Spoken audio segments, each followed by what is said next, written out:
Le général de Gaulle, quand il est arrivé au pouvoir, a dit à l'armée française, votre mission est de garder l'Algérie et de la garder française. Vous devez y déployer toute votre ardeur et toute votre volonté. Ce sont ses mots propres. Je n'ai pas fait un choix personnel pour l'Algérie française. Le pouvoir français, ma hiérarchie militaire, m'a donné l'ordre de garder l'Algérie à la France dans une guerre où l'enjeu était la population. Il fallait donc dire à cette population, vous resterez français et vous n'avez aucune crainte à avoir. Jamais la France ne vous abandonnera.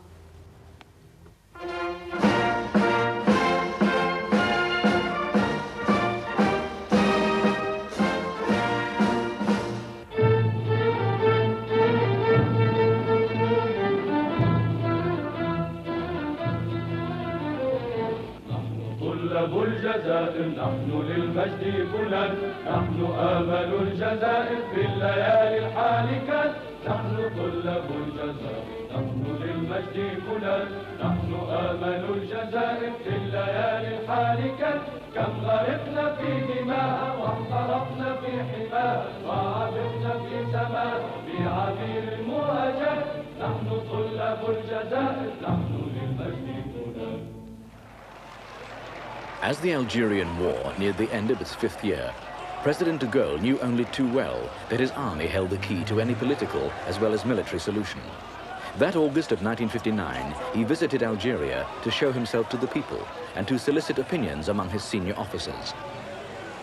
The army had been instrumental in his return to power the year before, though he had been shocked to find just how rebellious many of them were. The past 12 months had been spent purging the forces of their most dissident elements.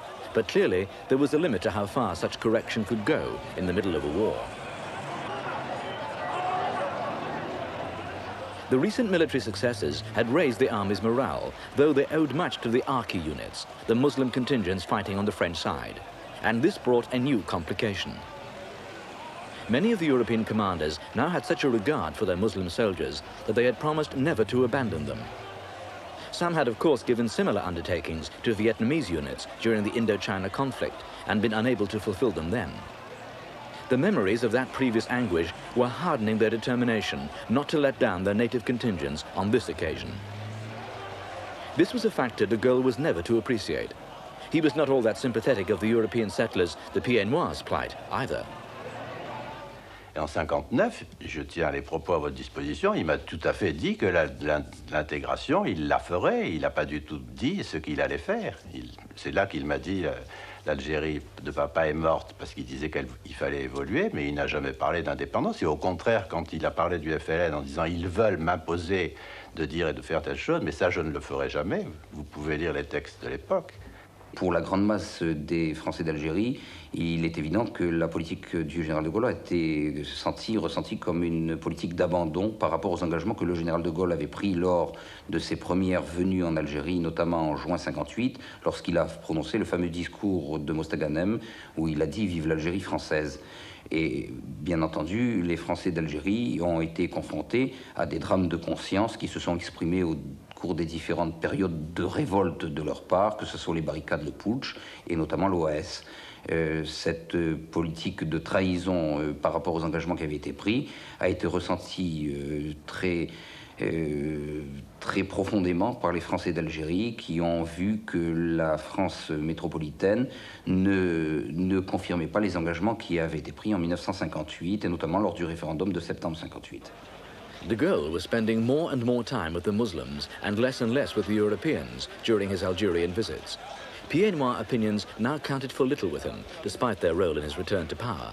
A penalty, some would say, for their lack of enthusiasm towards him during World War II.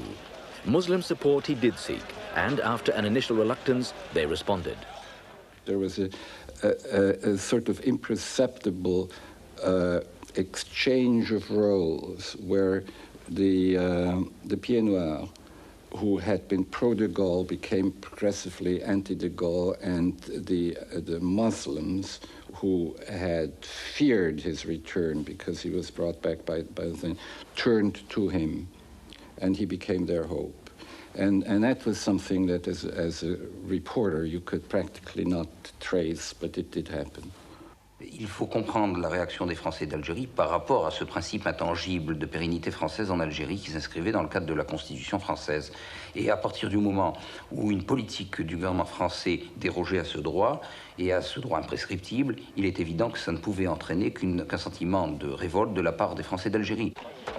The revolt was not slow in coming, and the trouble de Gaulle had been storing up for himself broke surface in early 1960. Militant pieds noirs, who frequented bars like this, the Forum in downtown Algiers, called a general strike for January 24th, with the usual demonstrations planned at the War Memorial. But even before that date, barricades were being erected in traditional French revolutionary style across many of the main streets leading into the center of the city.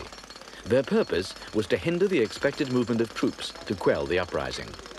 First aid posts were set up around the city centre in the expectation of some casualties, should the army intervene, though the pieds noirs leaders had already been given assurances from their army friends that they would not be fired upon. That the revolt was not as spontaneous as the pieds noirs wanted the rest of the world to believe was seen in how well organised was the construction of the barricades and the securing of substantial supplies in case the army decided to lay siege, though for the moment the paras in particular were pursuing a softly policy.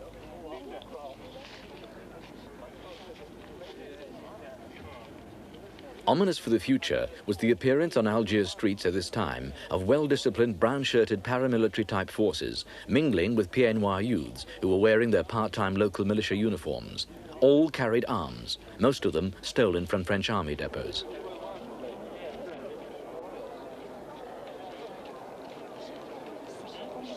The gamble the pieds noirs militants were taking was that the army would not move against them.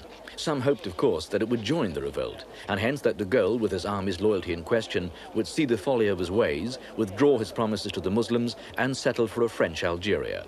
It was a wildly simplistic view of how de Gaulle might react to the dilemma forced upon him.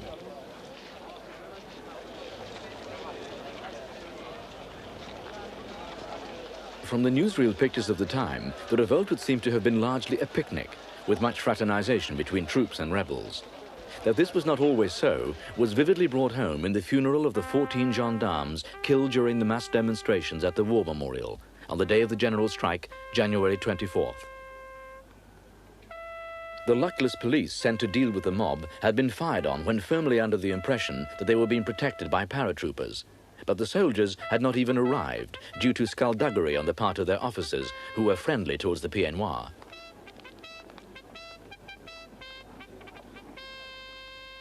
These deaths inflamed the situation and ruled out any possibility of compromise by the authorities. With Frenchmen firing on other Frenchmen and killing them, a new and terrible point had been reached in the Algerian War. Belatedly, the army commander responded by declaring a state of siege in the city, which simply sparked off one demonstration after another. Rumours circulated of an impending putsch by the army. There were many senior officers who were keen to make use of the revolt to get rid of de Gaulle and would have preferred that it had been the first priority of the pieds noirs.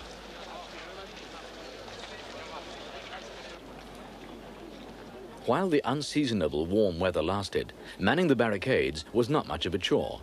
Indeed, it all seemed great fun. As yet, there was little sign of support for the pieds noirs from mainland France, nor of any great concern by de Gaulle, though clearly he was embarrassed by it all. Never has the president faced a more difficult problem. He went to the Élysée Palace reflecting that he was put there in power largely by the million-strong white colony of Algeria. Now, as he told the French nation, the colons threatened civil war. Back from Algeria came Premier Debré, reporting that he had got nowhere during his brief visit there. Just when the president would go over himself was not announced at this stage. Critics say he has waited too long before getting to grips with the right-wing Algerian Frenchmen. But it was they who first said, de Gaulle to power. The paramilitary forces manning the barricades were punctilious in observing all the niceties of their pseudo-army status, hoping perhaps that this gave legitimacy to their actions.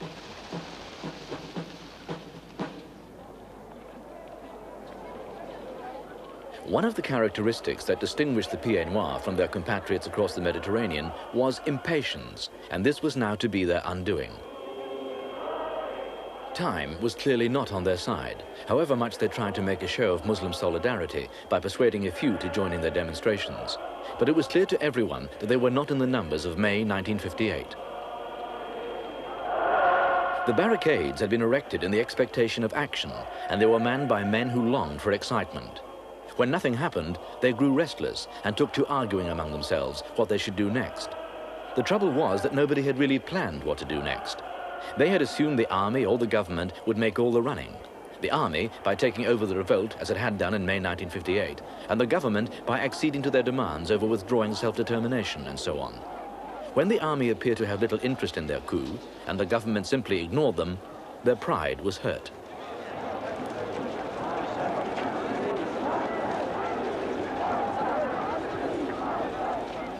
It was significant that the only Muslims the Pieds Noirs were able to muster for their parades were the older men who had fought alongside the Allies in 2 world wars. The younger Muslims were conspicuously absent. As each day passed, opinion in France itself was hardening against the Pieds Noirs. Without army support, they were becoming increasingly isolated. None of the false bonhomie between the Pieds Noirs and the Muslim veterans impressed de Gaulle. While everyone around him was encouraging action of some sort, he knew that he had only to be patient.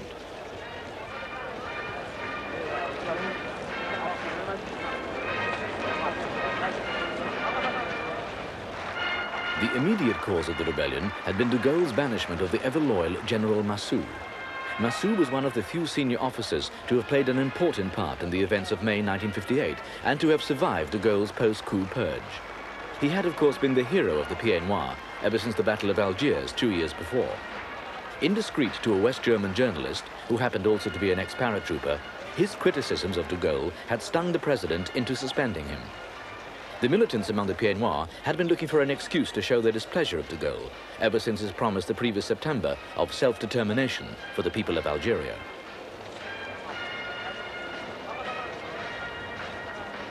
Now, choosing his moment, on day 6 of the revolt, Friday, January 29th to be exact, dressed pointedly in his army uniform, de Gaulle spoke to the nation. J'ai pris au nom de la France la décision que voici. Les Algériens disposeront librement de leur destin, quand, d'une manière ou d'une autre, conclusion d'un cessez-le-feu ou écrasement total des rebelles, nous aurons mis un terme au combat, et quand, après une période prolongée d'apaisement, les populations auront pu prendre conscience de l'enjeu et accomplir grâce à nous certains progrès politiques, économiques, sociaux, scolaires, etc., alors les Algériens diront ce qu'ils veulent être, cela ne leur sera pas dicté. Despite their patriotic posturing, the Pieds Noirs were nothing without army support. De Gaulle knew only too well that his troops held the key to the situation in Algeria. He now determined to make a direct appeal to the loyalty of his officers and soldiers there, especially the conscripts. It was a gamble, but the stakes were high. Mais aucun soldat, à aucun moment, et même passivement, ne doit s'associer à la rébellion. En fin de compte, l'ordre public devra être rétabli. Oui, il peut y avoir des moyens de diverses sortes pour que force reste à la loi, mais vous devez y parvenir. C'est l'ordre que j'ai donné et c'est l'ordre que je donne. For the men manning the barricades, de Gaulle's speech was the beginning of the end. It was undoubtedly one of his best, as well as perhaps his most timely. He had made no new proposals, nor had he retreated from any of his previous promises to the Muslims. While all about him seemed unsure, He was definite. It was clearly what the nation wanted.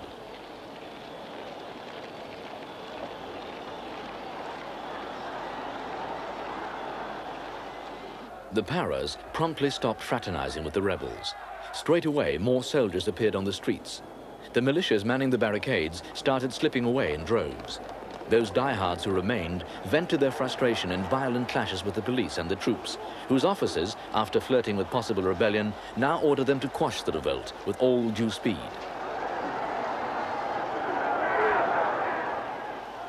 The Pieds Noirs, conscious that they had shot their bolt and were now a diminishing factor in the equation that would eventually produce an Algerian solution, became ever more desperate.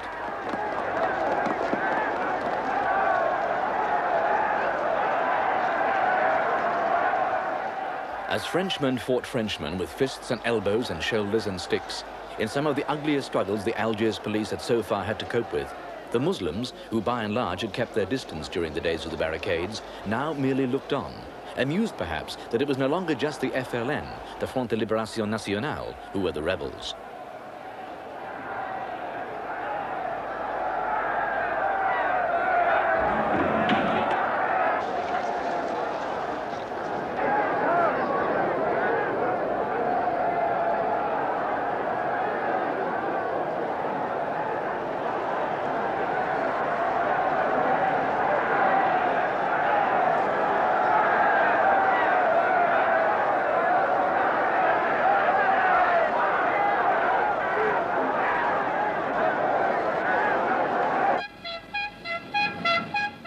Then, when everyone was wondering what had happened to the FLN, they made their presence felt once again in a series of indiscriminate shootings of Muslim as well as French civilians in central Algiers. It was a grim reminder of who were the real rebels. To show the Pieds Noirs who they were taking on, the weather changed too. The very same day that de Gaulle spoke, the rains came down. His speech had been greeted in Algiers by mighty thunderclaps. Morale sank even more. The revolt smouldered on another 48 hours, but all the fight had left the Pieds Noirs. An air of defeat hung heavily as the barricades began to come down. It was being realized that Paris had been avenged for Prime Minister Mollet's humiliation of 4 years before. The Algiers mob had finally lost out. Just a week after the fateful shootings of the 14 gendarmes, the remaining militias manning the barricades negotiated a surrender, whereby they were allowed to march out like regular soldiers, bearing their arms and flags flying. Pierre Lagaillarde, the militia's leader, bade farewell to his father before being shipped off to prison in France. The other leaders of the revolt were all to stand trial too later that year, though the sentences were to be light. The revolt's failure brought home to the Pieds Noirs that they were powerless without the army support. If Algeria was to remain French, it would only be through the will of the army. De Gaulle realized this too, and recalled a number of senior officers, including 3 generals, in a further purging of his forces. The men of the barricades were now trucked out to the desert to form a separate unit within the Foreign Legion, which for a few weeks gained some notoriety for itself in fighting the FLN, but then was quietly disbanded.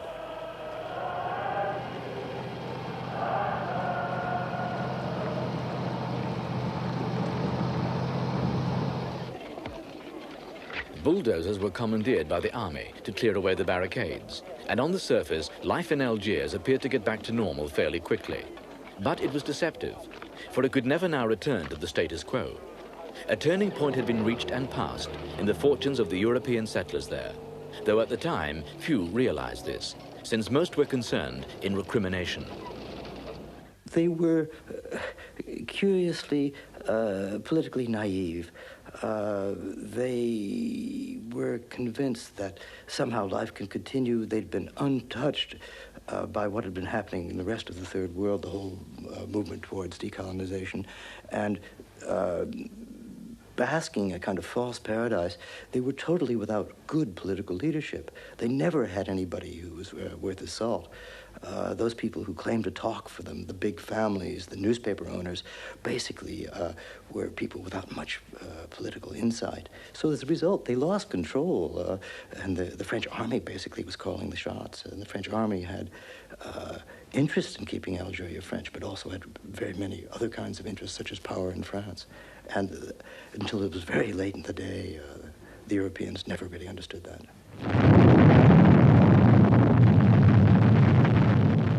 As if to emphasize de Gaulle's awesome power, France exploded her first atom bomb just a few days after the barricades came down.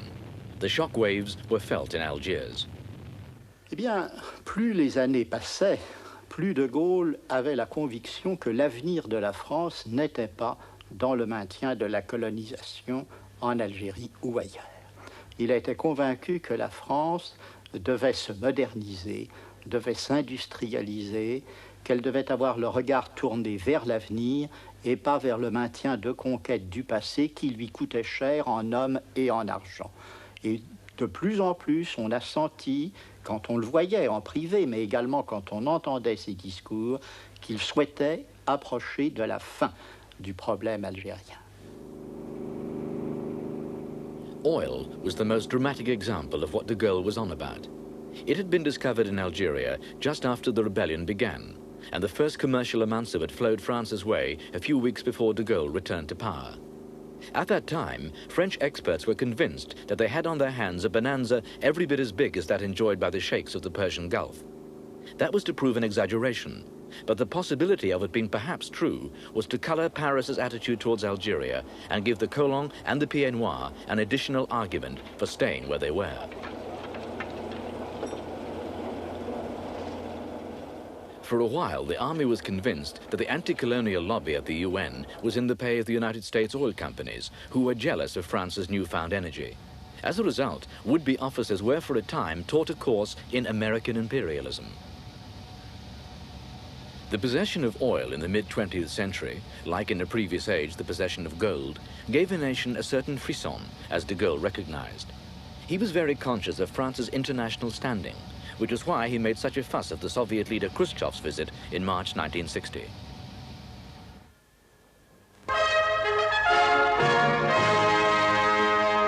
A state occasion at the Paris Opera. And could there be anywhere two men more utterly different than Khrushchev and de Gaulle? On the whole, Kay has had a friendly welcome by the French, and as he and President de Gaulle have one thing in common, that they can both be a bit on the inflexible side, they understand each other and get along pretty well. When it came to the reception and banquet in Mr. Kay's honor, Geiger counters were run over the food, as they couldn't let him have anything radioactive.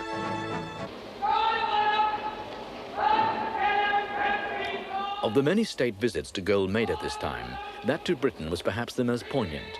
He had vowed not to return to London, save as president.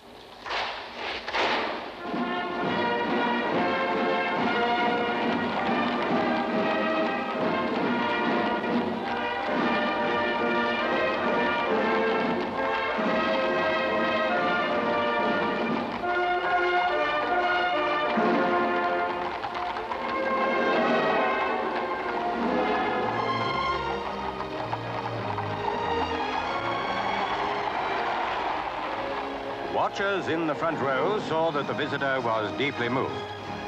He was renewing acquaintance with the city of his 4-year exile, the London where he bargained for recognition when he had no asset except burning faith.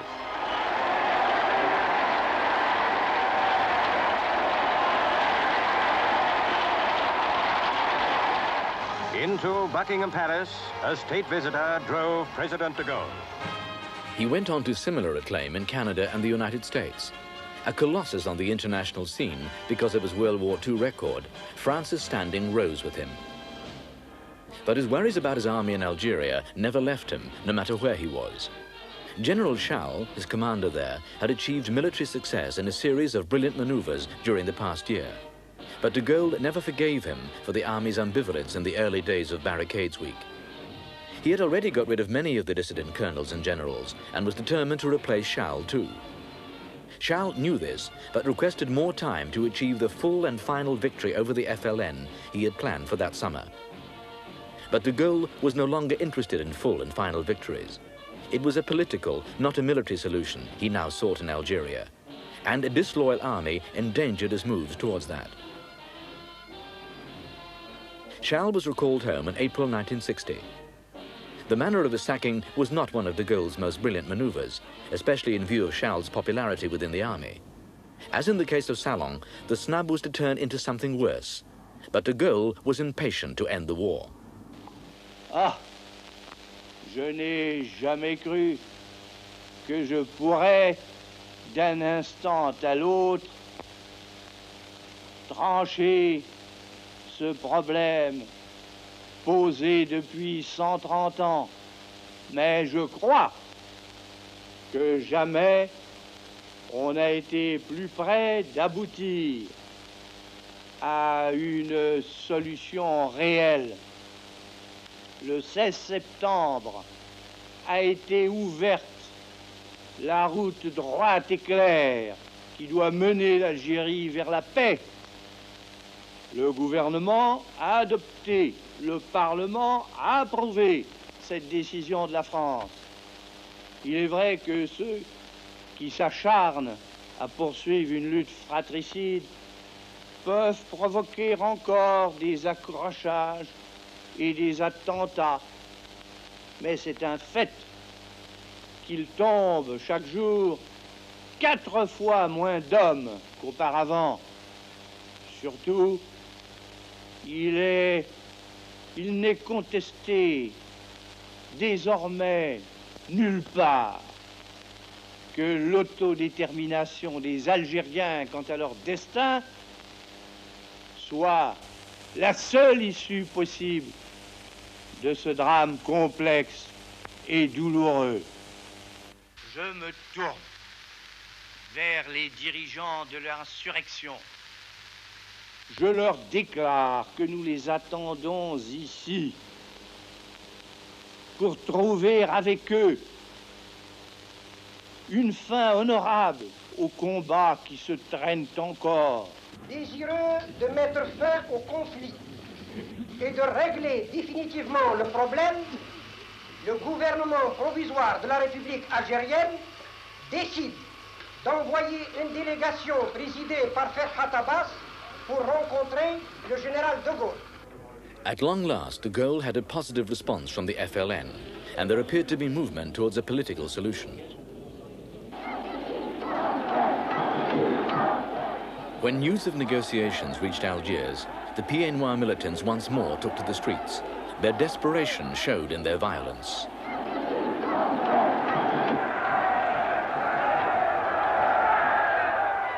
Predictably, the first round of talks with the FLN got nowhere.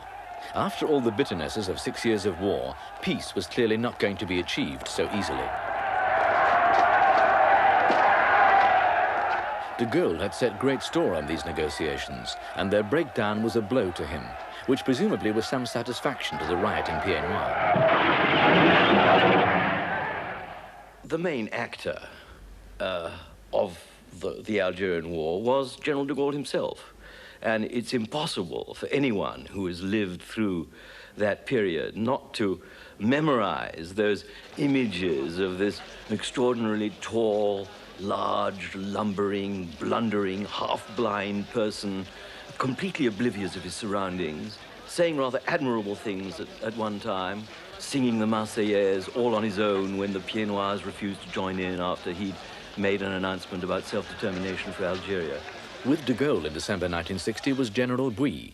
De Gaulle avait ce que l'on appelle un charisme, un rayonnement assez mystérieux et qui est une des grandes parties de sa grandeur, qui s'est manifesté aussi bien dans ses célèbres conférences de presse que lorsqu'il était un tout jeune général qui relevait l'épée brisée de la France en 40-41 et que je l'ai vu déjà à cette époque dans les coins les plus reculés de la Syrie ou du Liban ou de l'Afrique noire, les populations accouraient vers un homme exceptionnel.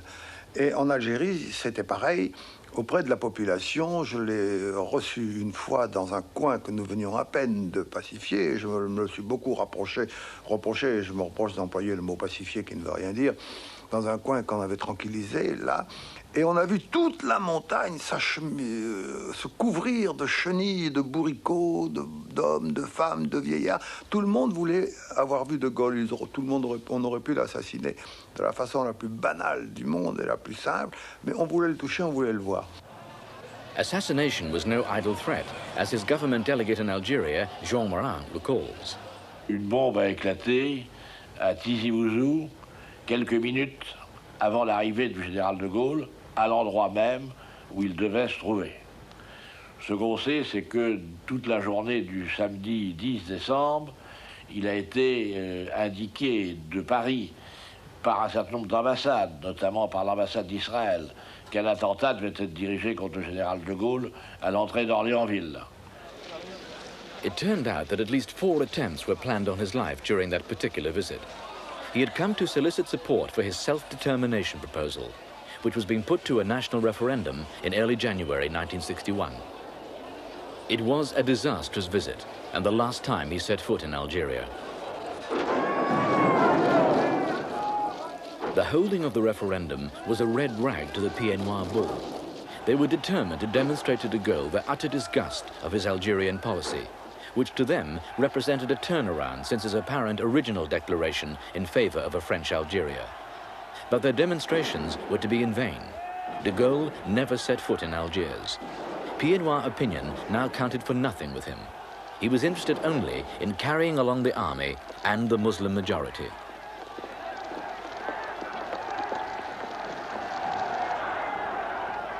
The ultras among the Pieds Noirs were hoping that the forces of law and order in Algiers would be unable to cope with the situation and would have to call in the army, in particular the paras, some of whose officers were once again leaning their way. But the local gendarmes had got themselves better organized since the days of the barricades and had taken delivery of some light tanks.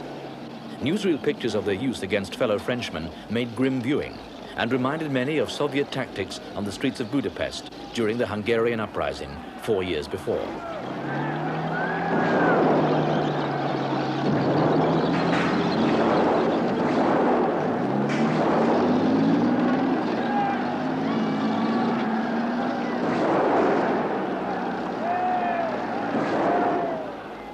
The pent-up fury of the Pieds Noirs was ventilated over 3 days. Casualties among both police and civilians were heavy. But while shopkeepers were assessing the damage, from the Kasbah and the poorer suburbs where the Muslims lived, there suddenly appeared hundreds of FLN flags and banners. The dreaded Muslim backlash had begun.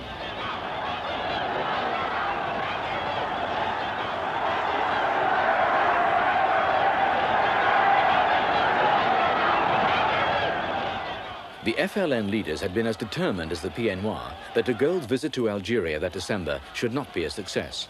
They were particularly anxious he shouldn't gain any political capital from it that might strengthen his bargaining hand. Hence their wish for a show of Muslim solidarity in favor of the FLN. They also had an eye on the United Nations, which was then debating whether the Algerian problem should be given to its General Assembly. Something, needless to say, the French were resolutely against.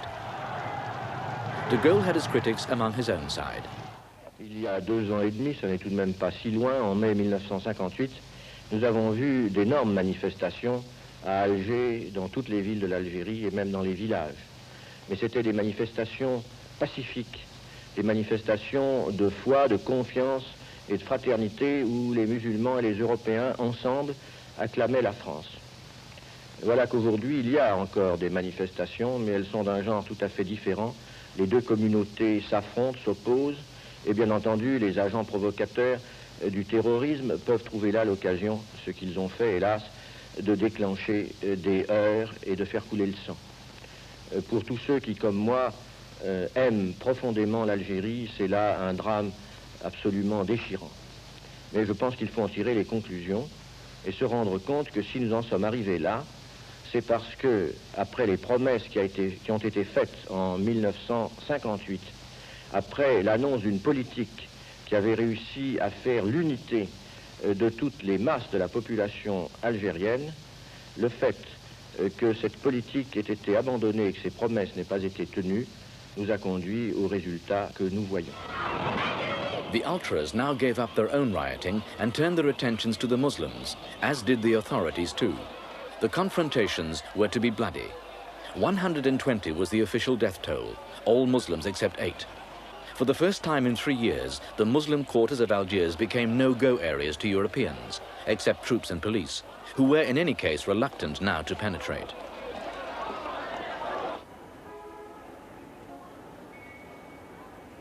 De Gaulle took the hint and went home early to campaign from a safer clime.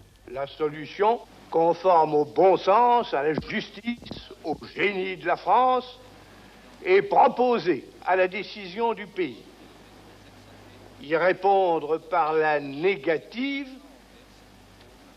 pour quelque raison que ce soit, c'est refuser que le problème soit jamais résolu par la France. S'abstenir, c'est choisir l'impuissance pour la France. Voter le projet, c'est vouloir que la France puisse gagner en Algérie, pour l'Algérie, avec l'Algérie, la cause de la paix et de la raison. This show of Muslim solidarity had its effect. The FLN stock at the UN grew. The PNY had convinced themselves that the FLN's organization within the city had been destroyed in the Battle of Algiers 3 years before, but it was clear it had simply gone to ground. De Gaulle got his vote in the January referendum, though the Muslim turnout was less than expected, a reminder of the FLN's strength. Predictably, the PNY didn't support him either, but the die was now cast on self-determination. Despite the purges, there were many in his army who would never forgive de Gaulle for making such a commitment, and who were less than enthusiastic over his changing attitudes. The Prince of Ambiguity was what they called him. Eh bien, je crois que de Gaulle était ambigu, spécialement dans l'affaire algérienne, pour 2 raisons. D'abord, parce qu'il n'était pas sûr d'être immédiatement obéi par tout le monde. Il ne faut pas oublier que l'administration et l'armée française en Algérie, qui étaient très puissantes et très nombreux, il y avait environ 500 000 soldats français en Algérie, étaient en majorité partisans de l'intégration. Venir leur dire de but en blanc, comme nous disons, d'un seul coup, changer de cap, vous vouliez aller par là, vous allez par là, il n'aurait probablement pas été suivi. Il fallait des délais et des étapes. La seconde raison, c'est qu'il ne savait pas exactement comment cette affaire se terminerait. Je crois qu'au fond du cœur, il pensait qu'elle se terminerait par l'indépendance. Il l'a dit, il l'avait dit à d'autres personnes avant 1958, et quand je l'ai revu plus tard, en 1969, il m'a dit « j'avais toujours pensé que ça se terminerait sans doute par l'indépendance ». Seulement, quand on est un chef d'État et qu'on est responsable du patrimoine national, même si on pense que telle chose ne durera pas, même si on pense que tel territoire finira par vous quitter, on essaie d'abord de voir s'il n'y a pas un moyen de garder des rapports avec lui. The army's main grouse was that de Gaulle never took them into his confidence, never explained the progression of his policy. The reason was perhaps that he knew they wouldn't agree with him. But sooner or later, there would have to be a showdown between him and the army. L'armée avait besoin d'un objectif pour combattre dans cette guerre psychologique. Aussi, opposée à l'indépendance de l'Algérie, qui était l'objectif du FLN, elle a cru, avec tout son cœur, à l'Algérie française, où les musulmans seraient les égaux des Algériens d'origine européenne et des Français de la métropole. Le général de Gaulle savait l'Algérie française impossible, mais n'a pas su le faire comprendre à l'armée et a perdu sa confiance. Nous ne pouvions pas abandonner l'Algérie et nous ne pouvions surtout pas laisser tomber les musulmans qui nous avaient rejoints, soit dans l'armée, soit dans des postes d'administration au moment où on a fait la réforme communale. Ces types-là, il ne faut pas oublier qu'avant de se décider, ils ont dit oui, mais on va nous couper la gorge, comme d'habitude. Vous savez que c'était le procédé de persuasion des rebelles. On va nous égorger. Alors, est-ce que la France reste pour nous protéger? Parce que si la France doit partir, nous sommes fichus. Bon, mon action a été dictée, c'est bien simple, par les déclarations du général de Gaulle. Je ne sais pas si vous vous rappelez des déclarations du général de Gaulle lorsqu'il est arrivé au pouvoir, en 1958. Il a dit « L'Algérie, vive l'Algérie française. L'Algérie restera française de Dunkerque à Tamanrasset. Je vous en donne ma parole. Jamais le drapeau FLN, il l'a dit à plusieurs reprises dans d'autres villes, jamais, moi vivant, le drapeau FLN ne flottera sur Alger.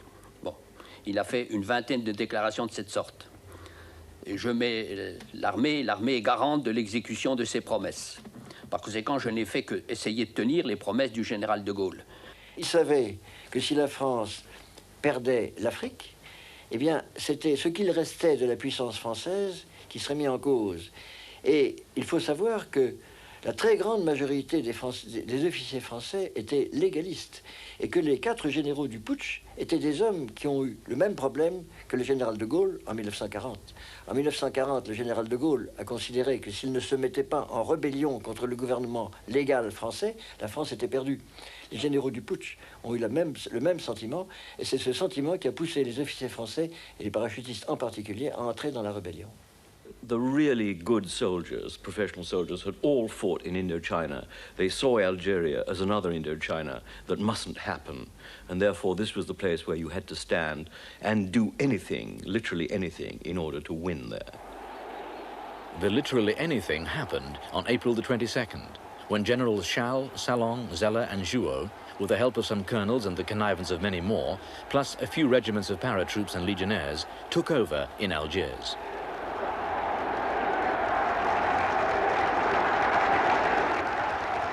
Apart from the accidental shooting of a sergeant major, it was bloodless.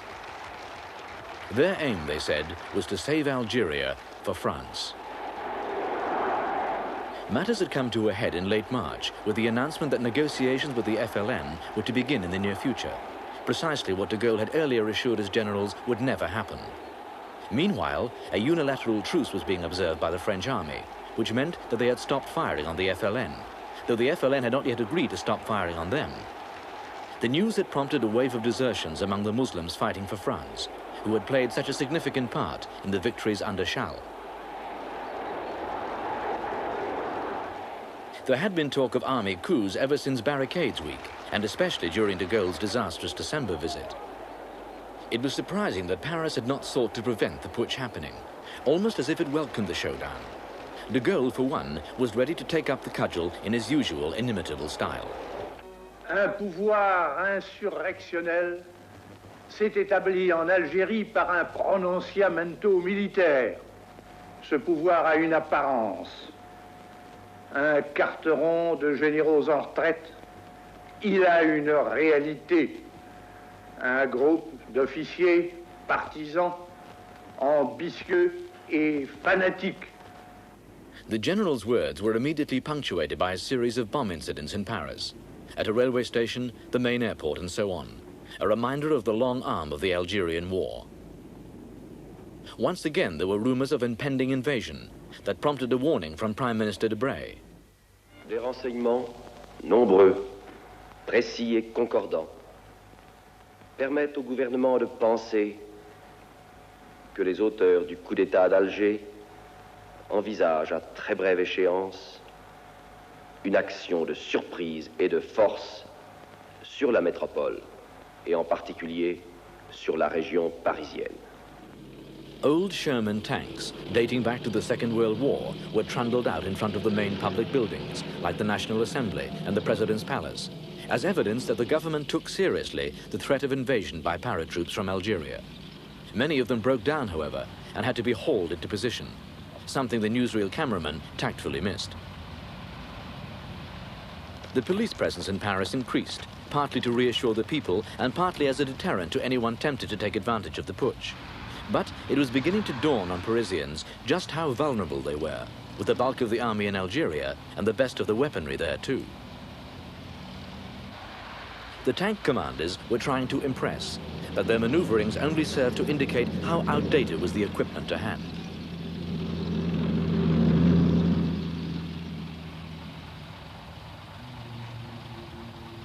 The almost frantic comings and goings of ministers around the president's palace were sufficient evidence to onlookers that there was a crisis.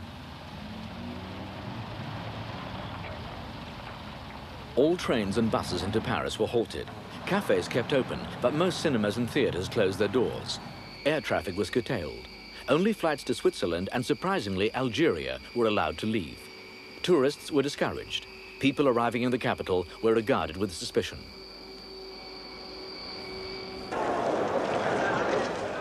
Left-wing demonstrators took to the streets demanding arms for the people to combat the Paras. The communists offered to put 15,000 militia at the disposal of the authorities. The crisis was clearly getting out of hand, and de Gaulle realized the revolt within the army had to be nipped in the bud before it brought down the Republic. Au nom de la France, j'ordonne que tous les moyens, je dis tous les moyens, soient employés partout pour barrer la route à ces hommes-là en attendant de les réduire. De Gaulle's speech was certainly successful in rallying support around him in France, though the key to solving the crisis would be its impact on the troops in Algeria, which as yet was unknown. Meanwhile, preparations for combating the expected paratroop assault on the capital went on apace. Ex-ministers, former civil servants, even retired generals came forward to offer their services, many of them lifelong critics of de Gaulle. The conspirators did have a plan to capture Paris, but it was forestalled by the fortuitous arrest of his leader. 2,000 paratroops had been hidden in woods on the outskirts, but never given the go-ahead, were eventually dispersed. De Gaulle did not know of this, of course, as he made his final appeal both to citizens in general and the men at the heart of the crisis, the soldiers in Algeria. Françaises, Français, voyez où risque d'aller la France par rapport à ce qu'elle était en train de redevenir. Françaises, Français, aidez-moi. The putsch collapsed. De Gaulle's speech was undoubtedly a factor, recognized as the most effective of his career. Although they had started with relatively few men, Charles and co. had hoped the rest of the army would quickly join them once they saw the hold they had on Algeria. But this they were never able to demonstrate. What is more, told they had supplies for 3 months, it turned out there was only enough for a few days. The song most popular with the soldiers then was Edith Piaf's Je ne regrette rien, I regret nothing. It summed up their feelings as the leaders of the putsch fled. Charles gave himself up to stand trial for treason. The others preferred to hide. The Paras, who had put their trust in them, were now left to face the music. As they were driven back to the barracks, to be disbanded in disgrace, they roared out the uncompromising words of Piaf's song. Non, rien de rien. Non, je ne regrette rien. Ni le bien qu'on m'a fait, ni le mal, tout ça m'est bien égal.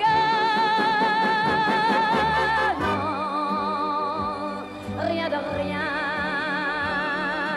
Non, je ne regrette rien. Car ma vie, car mes joies, aujourd'hui, ça commence avec toi.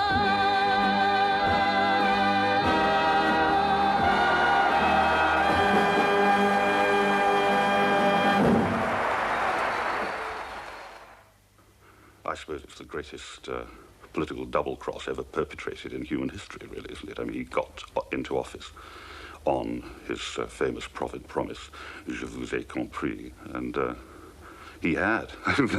He really had compris them, and he double-crossed them in the most amazing fashion. And he did address the French army over the heads of their officers. Algiers was a stunned city. Newspapers were shut down or censored. The Pied Noir hopes of an army miracle dashed.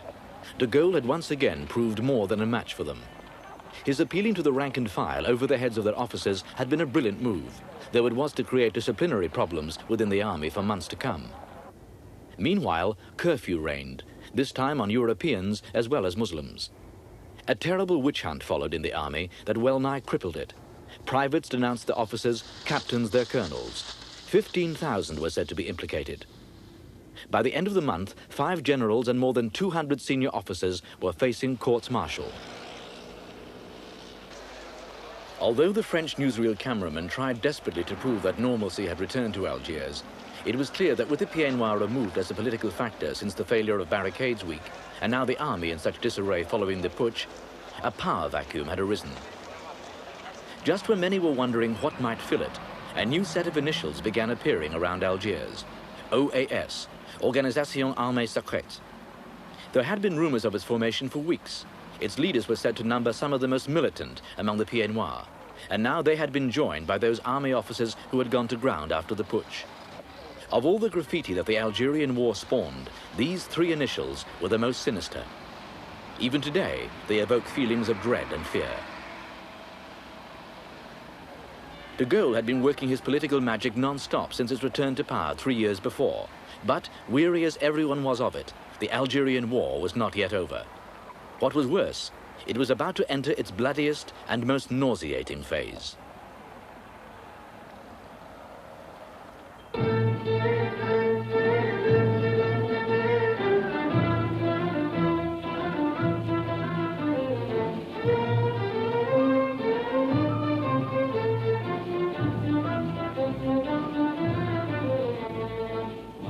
الطلاب إن قدوة للسائرين كم عصفنا بالجبابر